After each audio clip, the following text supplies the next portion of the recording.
DISE पर मौजूद तमाम उलमा इकराम, मोअज़्ज़िज़ बुजुर्गों और साथियों, मेरी खुशकिस्मती है कि मुझे आप लोगों की मोहब्बत और शफ़क़त हासिल है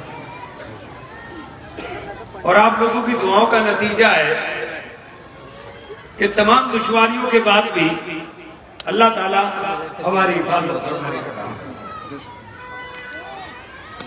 और हक और सच बात में हमेशा अल्लाह खुद वजन पैदा करता है और मैं कोशिश करता हूं कि हक बात कर ले।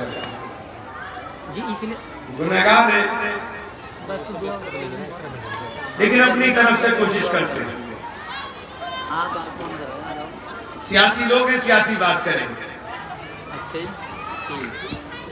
नया बात करने का मौजूद था, ना बात करना चाहता था, लेकिन हुजूर का हुक्म हुआ, हजरत के हुक्म पर खड़ा हुआ हूं। सबसे पहले तो गुजारिश करूंगा कि आपकी तमाम उलेमा इकराम की दुआओं की मुझे सख्त जरूरत है।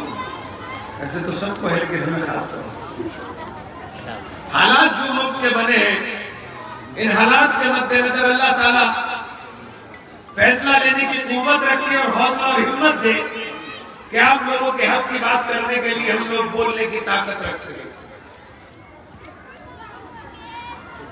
अगर हम रहबर बनाया, रास्ता रास्ता दिखाने वाला बनाया तो हमारा पूरी। आपने जिक्र किया कि मैंने आपको छोड़ दिया, कभी ख्वाब में भी नहीं सोच सकता कि मैं आपको छोड़ दूं। हाँ, मैंने मुनाफिकों को छोड़ दिया, मुनाफिकत करने वालों को छोड़ दिया, मुनाफिकत करने वालों के हाथ छोड़ दिया। मैंने सब कुछ छोड़ करके हाथ थामा था, सब कुछ था, मैं हाथ थाम लिया था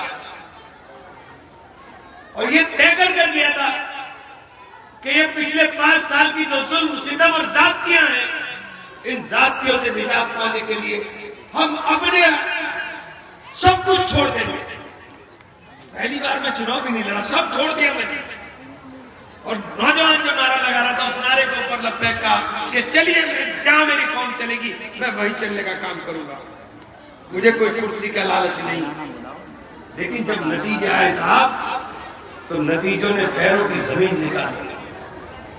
नतीजों ने दिखा दिया कि हमारी ताकत क्या है और हमारी हैसियत क्या है। 4 करोड़ लोग उत्तर प्रदेश के अंदर परेशान हैं और दूध में से मक्खी की तरह निकाल दिया। उनकी हैसियत ये नहीं छोड़ी कि वो जिसे जिताना चाहे वो जिता ले, जिसे हराना चाहे वो हरा ले।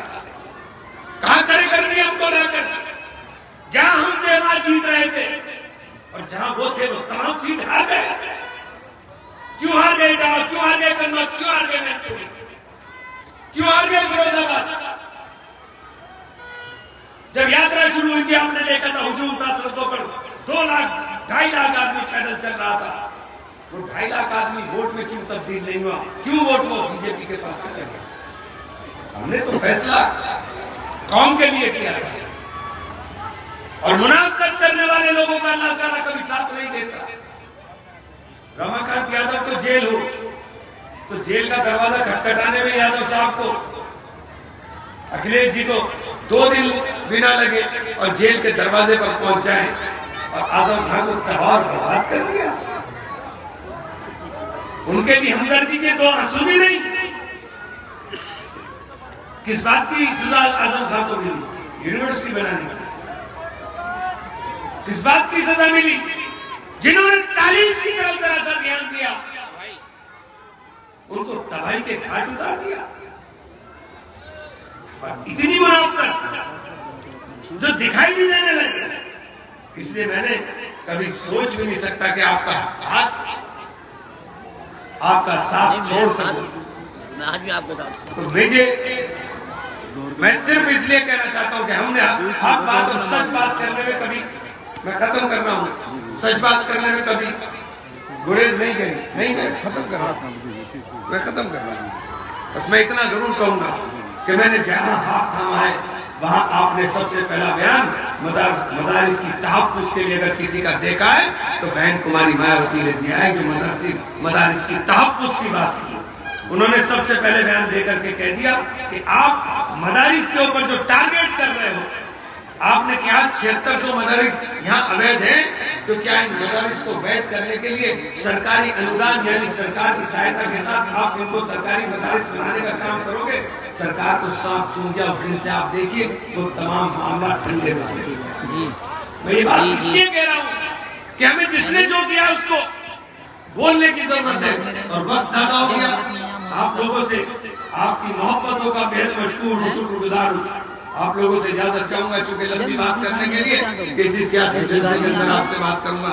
आज तो सिर्फ दुआओं का तलबगार हूँ कि आपकी दुआ हमें मिलने का काम करे। और जो आपने कॉलेज का काम शुरू किया है, मैं वादा कोई अभी नहीं करता हूँ क्योंकि वादे कम टूट जाते हैं, लेकिन इंशाअल्लाह वो काम करने की कोशिश करूंगा कि लोग याद रखने का काम करें। बहुत बहुत शुक्रिया। हमें भी उम्मीद है आपसे इंशाल्लाह। ठीक है, मोहन इरफान साहब। जज़ाकल्लाहु अहसन जज़ा।